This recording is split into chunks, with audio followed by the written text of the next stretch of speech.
Bom dia, vocês me ouvem? Ouvimos sim. Tá. Bom, obrigado, Aloysio, pela apresentação. Queria dizer que eu estou muito feliz de poder apresentar aqui hoje no ciclo de palestras em Fisiologia do Exercício, Fisiologia Clínica do Exercício, e também muito satisfeito e muito honrado até de apresentar depois da Carlinha, né, que é uma pesquisadora que eu admiro muito, né, e eu acho que todo mundo aí que não conhecia teve a oportunidade de ver uma palestra de excelentíssima qualidade, né, que é o que quem conhece a Carlinha sempre espera. Bom, e o tema que coube a mim hoje, então, falar é esse tema que eu tenho trabalhado mais recentemente, da atividade física domiciliar, né? E a pergunta que eu faço para provocar, inclusive, é: será que ela vai ser uma nova tendência no mundo pós-pandemia? Bom, eu queria começar, então, essa tarefa de tentar convencer vocês com esse dado que foi lançado pela Fitbit no período da pandemia, no período mais severo da pandemia, né? Então, a Fitbit, para quem não sabe, é uma empresa que faz aqueles reloginhos, né, que estão muito na moda, que conseguem medir atividade física, passos, né? E na semana do dia 22 de março de 2020, ela lançou, ela liberou os dados de comparação do número de passos das pessoas naquele período em comparação ao ano anterior, né? E era um período em que a pandemia já estava atacando já o mundo inteiro, mas o epicentro era na Europa, né? E aí o dado da Fitbit ele mostrou a redução, basicamente, do número de passos no mundo inteiro, né? E que talvez com maior destaque aqui, por exemplo, para a Espanha, que a gente sabe que foi um país severamente afetado, né? Então, demonstrando que a pandemia do Covid-19 trouxe um impacto global para os níveis de atividade física. A gente tem dados também no Brasil, né? Esse é um dado até preliminar, à época também do período mais severo da pandemia, que o grupo do professor Rafael Ritt Dias liberou de um levantamento que eles fizeram, né, entre o dia 5 e 17 de maio, quando, na verdade, o epicentro agora era o Brasil, né, e é um estudo que contou com a participação de 1.895 voluntários, respondendo por formulário do Google, e desses voluntários, 61% perceberam uma redução grande no nível de atividade física diária, né? O legal desse estudo também, desse levantamento, que agora começam a sair os estudos, é que foi constatado aumento do uso de aparelhos eletrônicos. Então, 63% das pessoas referiram ao aumento do uso de televisão, 72% o uso de computador e 87% dos participantes informaram aumento do uso de smartphones. Tenho certeza que todo mundo que está aqui se reconhece, de certa forma, nesse perfil, né? E ainda parcelas grandes dos respondentes relataram queda na qualidade de vida, ausência de motivação para praticar exercícios e redução na qualidade do sono. Bom, então esse é um problema, né? Uma vez que a inatividade física, inclusive, ela já é uma pandemia, né? Existem alguns autores que entendem a inatividade física como uma pandemia. E aí uma pandemia de inatividade física em cima de uma outra pandemia que aumentou os níveis de inatividade física, né? Então a inatividade física, como eu comentei para vocês, era uma pandemia, por quê? Porque ela afeta uma proporção grande da população, aí umas estimativas até conservadoras recentes, indicando que 1/3 da população ela não atinge os níveis de atividade física recomendados, né? Ela, então, é o quarto fator de risco modificado mais importante para a mortalidade global, e ela acaba causando, por conta disso, também estimativas conservadoras, 5,3 milhões de mortes por ano, né? Mais recentemente, a gente também tem atentado para o comportamento sedentário, né? O que é o comportamento sedentário? Todo comportamento que a gente tem na posição sentada ou deitada, que gasta muito pouco gasto energético, né? E o que os estudos com acelerômetro têm observado é que as pessoas passam entre 9 e 11 horas por dia na posição sentada ou em atividades sedentárias, né? E os estudos também têm demonstrado que quando a gente passa mais do que 8 horas por dia, a gente tem um risco aumentado de mortalidade em 27%. Então, mostrando aqui que esse cenário, que já não era bom e que foi agravado pela pandemia do Covid-19, ele é também preocupante. E aí a pergunta que eu faço é: como contrapor, então, esses malefícios? Principalmente pensando no momento que a gente, de fato, tem que restringir o movimento, que esse é o comportamento responsável e correto de se fazer, né? E aí a resposta que a gente traz é a atividade física no ambiente domiciliar. Parece ser a escolha mais razoável para esse período. Essa atividade física domiciliar ela tem sido estudada muito na literatura nos últimos anos, até antes dessa questão do Covid. Eu acredito que os estudos vão agora explodir, né?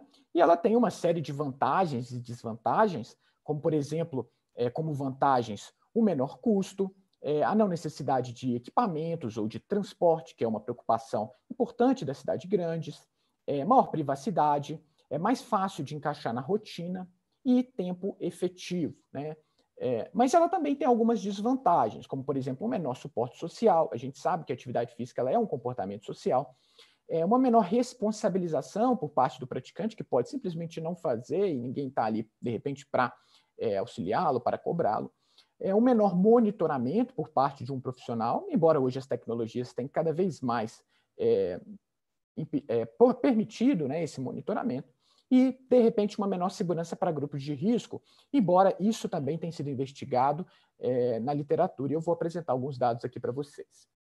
Bom, então, foi com essa ideia, né, de defender, ou de certa forma mostrar os benefícios da atividade física domiciliar, que a gente publicou esse trabalho no American Journal of Physiology, no início do ano, já no período de pandemia, que a gente fala, né, que com o vírus, né, as pessoas tendendo a ficar mais em casa, a forma de resumir um pouco os níveis de atividade física pré-pandemia é se mover em casa, né? E aí, utilizando aí a frase, né, da Organização Mundial de Saúde, no seu recente documento de guidelines de atividade física, todo movimento conta, né? Então a gente precisa se movimentar. E aí isso deu também uma série de reportagens, né, na mídia, e eu acho que essa frase aqui foi muito boa, a frase da Karina, lá da agência FAPESP, que eu acho que representa um pouco até o tópico dessa palestra, ou seja, fique em casa, mas não fique parado, né? E é isso que eu quero mostrar hoje para vocês, né, os benefícios da atividade física em casa sobre a saúde. Naturalmente, pela questão do tempo, a gente vai ser rápido e vai focar aqui hoje em grupos de risco, né, que de repente são inclusive aquelas pessoas que vão ter que ficar mais em casa ainda nos próximos meses, né, uma vez que a gente ainda não tem a vacina, né, a imunização de um país inteiro também era uma tarefa hercúlea do ponto de vista de saúde pública, então a gente ainda vai ter muita restrição aí, infelizmente. Bom, o primeiro estudo que eu quero trazer é um estudo, então, com pacientes com insuficiência cardíaca e com marca-passo, então um grupo de risco, né?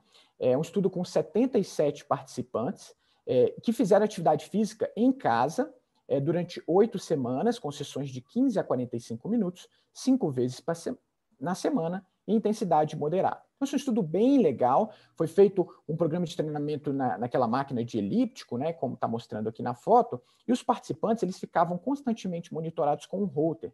E qualquer sintoma que eles tinham, né, por exemplo, uma dor no peito, um cansaço anormal, eles podiam apertar um botão e esse botão linkava diretamente com uma central que ficava monitorando tudo isso, a central dos pesquisadores, né, e que poderia, inclusive, recomendar a interrupção do exercício.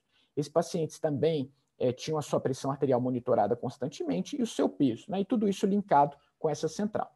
Alguns dados importantes desse estudo são alguns dados qualitativos, né, que 98% dos participantes acharam fácil utilizar os aparelhos, 77% não tiveram problemas em enviar os dados de eletrocardiograma e pressão arterial para a central da pesquisa, 93% consideraram que essa telereabilitação, essa atividade física em casa, os estimularam a fazer exercício, e 80% se sentiram seguros com esse modelo de intervenção. Pensando nos benefícios, né, apenas 8 semanas já foram capazes de promover uma melhora da aptidão aeróbica, uma melhora da capacidade de caminhada, e essas duas aqui em 15%, que é uma melhora importante, e uma melhora da qualidade de vida. Bom, partindo para um outro estudo, esse é um estudo com menos monitoramento, mas também é interessante. É um estudo com indivíduos obesos que foi realizado lá na Liverpool John Moores University pelo Sam Scott. Quem gosta desse tema pode procurar, esse autor que trabalha muito bem. E eles tiveram 3 grupos de treinamento, pegaram indivíduos obesos e dividiram em 3 grupos. Um grupo que fazia atividade física moderada em casa, né, atividade de carga moderada, 30 a 50 minutos. Um grupo que fazia o treinamento intervalado de alta intensidade, com exercícios com peso do corpo, como o skipping e o burpee, né, séries curtas de intensidade alta.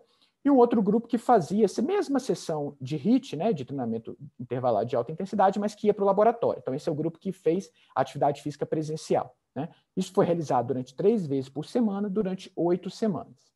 O legal desse estudo são os recursos tecnológicos que eles usam. Então, todos os participantes que faziam atividade física em casa eram monitorados com o Polar. E para quem não conhece o Polar, eles têm o sistema coach, né, que é o sistema do treinador, que permite que o treinador ou o pesquisador monitorem constantemente todas as sessões de treino.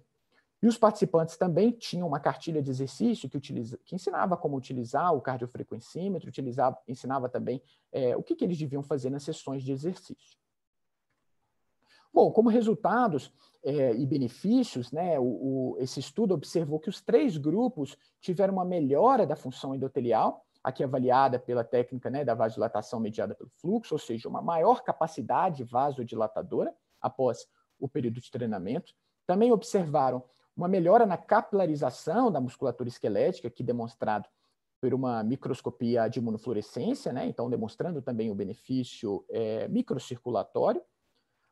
Todos os grupos reduziram a gordura corporal total e a gordura visceral, que são desfechos importantes para indivíduos obesos, melhoraram a aptidão aeróbia e reduziram a resposta insulinêmica a um teste oral de tolerância à glicose, então demonstrando também ganhos metabólicos importantes para essa população. E aqui talvez um dado muito importante, um dos mais importantes, é que a aderência aos 3 tipos de treinamento foi maior do que 90%, aos 3 grupos. Por fim, eu quero apresentar para vocês essa revisão sistemática com meta-análise que a Sofia, lá do nosso grupo, está desenvolvendo sobre a minha coordenação, que é uma revisão sistemática que a gente está tentando olhar para pacientes com doenças reumáticas autoimunes, né, que é um grupo também de risco e ele é propenso à infecção, então é um grupo que tem que ficar quietinho em casa, né? E a gente buscou na literatura todos os estudos que investigaram os efeitos do treinamento físico em casa com esses pacientes. A gente conseguiu reunir 21 estudos, totalizando 1.853 pacientes, com diversos tipos de programa, home-based, né, programas em casa, mas que predominantemente envolviam exercícios de flexibilidade, exercícios de força com o peso do próprio corpo e atividades aeróbicas como caminhada ou ciclismo estacionário. E também alguns estudos com exergames, que é um tópico que a gente vai debater hoje na palestra do professor Júlio. Frequência 5 vezes na semana, duração entre 30 e 60 minutos e intensidade leve a moderada. Mas o principal, o que era mais comum eram os exercícios leves. Suporte, né? Também essas sessões elas precisam de suporte. Normalmente tem sessões iniciais, podem ser remotas ou presenciais, com profissionais de saúde que ensinam a fazer os exercícios e depois eles recebem cartilhas de exercício ou mesmo vídeos em que eles podem ver os vídeos e repetir os exercícios. Bom, o que é interessante dessa meta-análise, né, e a gente olhou para uma série de desfechos, mas é perceber que a atividade física em casa ela não perde em nada para a atividade física no ambiente supervisionado, no ambiente presencial. Né? E aí a gente olhou, por exemplo, para um desfecho que é a atividade da doença, que reflete sobre o controle dessas doenças. Né? Então, o tratamento desses pacientes ele visa a remissão, né, da doença. E vejam que interessante.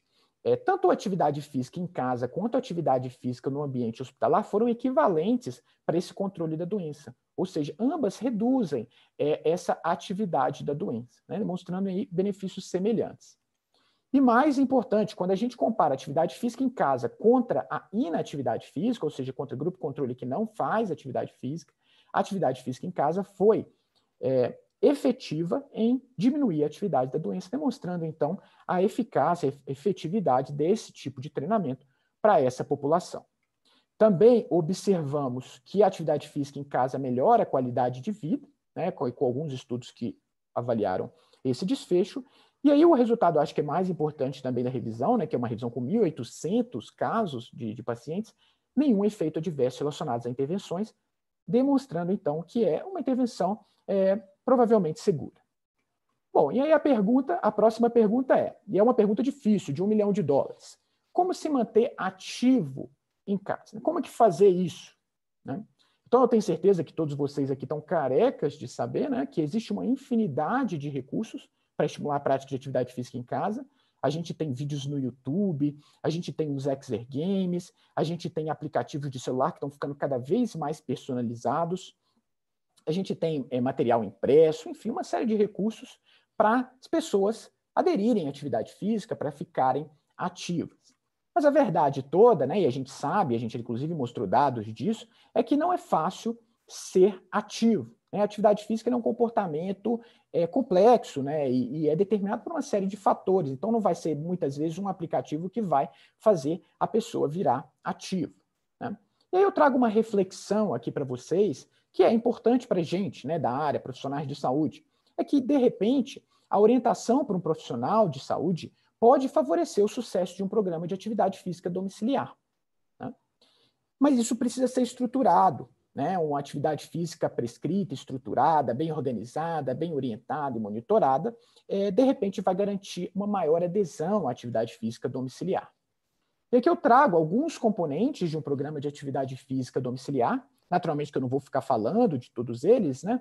Mas todo programa ele tem que ter uma avaliação, né? Que pode ser de repente presencial, mas na atividade física domiciliar pode ser também remota. Uma prescrição, supervisão ou monitoramento, que também pode ser feito de maneira presencial ou remota, uma reavaliação, que vai dar as bases para a progressão, inclusive do treinamento, e eventualmente uma readaptação do programa. Eu vou falar aqui muito brevemente desses três componentes. Na verdade, eu vou tocar nesses três componentes, né? Então, primeiro, pensando em avaliação, a gente às vezes fica preguiçoso, né? A gente não consegue, a gente às vezes não pensa de fato a quantidade de recursos que a gente tem para fazer uma avaliação. E aqui eu fiz um exercício para pensar em recursos que a gente poderia utilizar de maneira remota, né? Como que a gente faz uma avaliação remota, né? Eu até convido vocês a pensarem um pouco, né, antes de eu revelar aqui, como que a gente faz, quais são os recursos que a gente tem para fazer uma avaliação remota.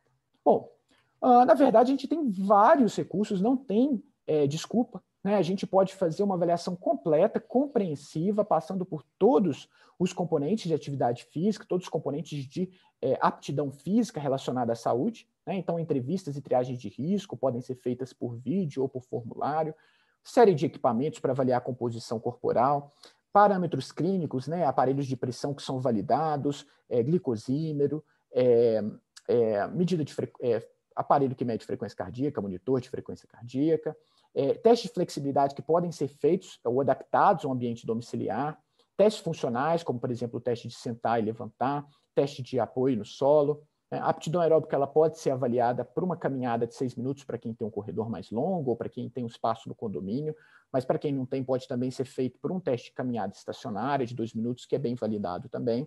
E aqui, talvez o mais importante e o mais recente, né, que hoje a gente tem equipamentos que permitem uma avaliação muito acurada do nível de atividade física dos nossos clientes, pacientes, participantes de pesquisa, né? Então, a Apple, o Fitbit, a Polar, todas elas têm os seus reloginhos, os seus wearables que permitem esse tipo de monitoramento. Bom, em termos de prescrição, é importante que a gente atente às recomendações de atividade física para populações específicas, né, principalmente quando a gente está falando de grupos de risco. Então, a gente tem guidelines para atividade física para hipertensão. Saiu, inclusive, as recomendações brasileiras, né, os guidelines brasileiros de hipertensão, e que mencionam atividade física lá. Quando a gente pega os guidelines do Colégio Americano, eles gostam de utilizar esses 4 termos, né, ou essa sigla FIT, né, que é frequência, intensidade, tempo, tipo de exercício. É importante que a prescrição respeite esses parâmetros, né? E aqui a gente tem, naturalmente, uma recomendação genérica, né, que pode ser adaptada ao ambiente domiciliar e que está em consonância aí com os guidelines americanos, com os guidelines da Organização Mundial de Saúde de atividade física, né? Então, tentar realizar 150 minutos de atividade física por semana, né?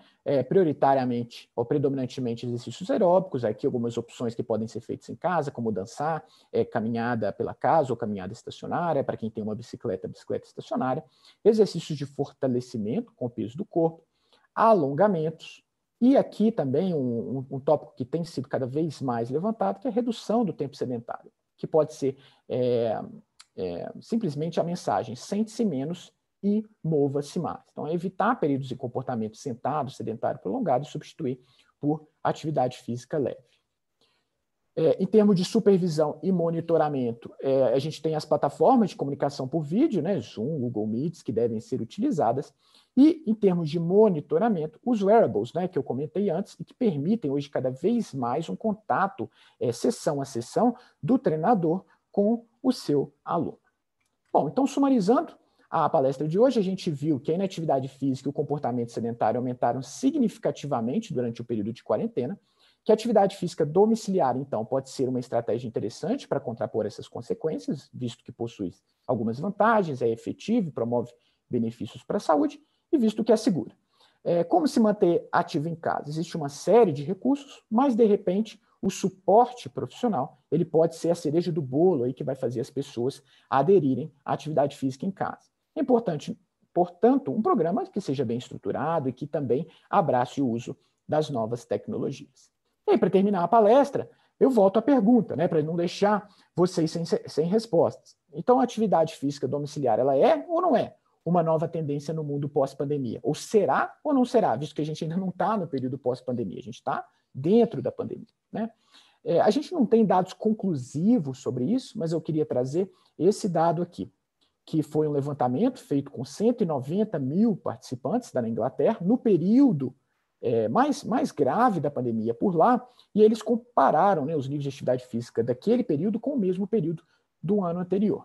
E eles têm vários dados de atividade física. O que eu quero trazer aqui são das atividades físicas mais estruturadas, dos programas de treinamento físico, né? E veja que interessante. Quando a gente pega para ver as classes de fitness, as aulas de fitness, né, de 2019 para 2020, isso praticamente não mudou, né? Agora, quando a gente vai olhar as atividades físicas numa academia, por exemplo, um ambiente presencial, né, vejam uma queda aí tanto das atividades de academia quanto atividades com máquinas, né, que basicamente são atividades que a gente faz numa academia, reduziram por volta de 37%, então uma queda importante. Por outro lado, vejam que as pessoas se adaptam, né, e houve um aumento das atividades físicas intervaladas, que são muito comuns de se fazer em casa, e aqui há sessões de fitness genérico, que são sessões feitas com o peso do próprio corpo, né? Quando a gente pega essas duas, que são as atividades que podem ser feitas em casa, houve um aumento de 14%. Então, a atividade física domiciliar pode vir a ser, sim, uma tendência do mundo pós-pandemia. Quem gostar mais desse assunto, eu indico esse trabalho que a gente publicou no American Journal of Physiology, eu comentei mais dele anteriormente, a gente debate isso com um pouco de mais calma, né?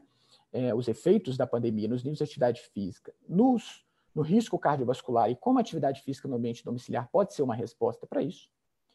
E eu gostaria de agradecer a atenção de todos, fico aberto às perguntas, deixo aqui o meu contato de e-mail, os meus contatos aqui nas redes sociais, fico à vontade para interagir com vocês nesses canais, né? E convidar também vocês, a gente está começando, eu sei que tem alguns acadêmicos que estão assistindo a gente está começando um estudo lá de mestrado da Amanda, minha aluna, que a gente vai avaliar os efeitos da atividade física em casa sobre a função vascular e saúde de crianças e adolescentes com artrite idiopática juvenil. Isso aqui é um projeto inicial, ainda não é o projeto de mestrado da Amanda, e ela está lá dando treinamento para uma adolescente com artrite idiopática juvenil. E também queria convidar vocês a continuarem acessando a nossa página do Ciclo de Fisiologia, que a gente vai continuar postando conteúdo lá, a gente vai ter novos eventos nos próximos meses, então fiquem atentos e participem e ajudem a divulgar a nossa página. Obrigado.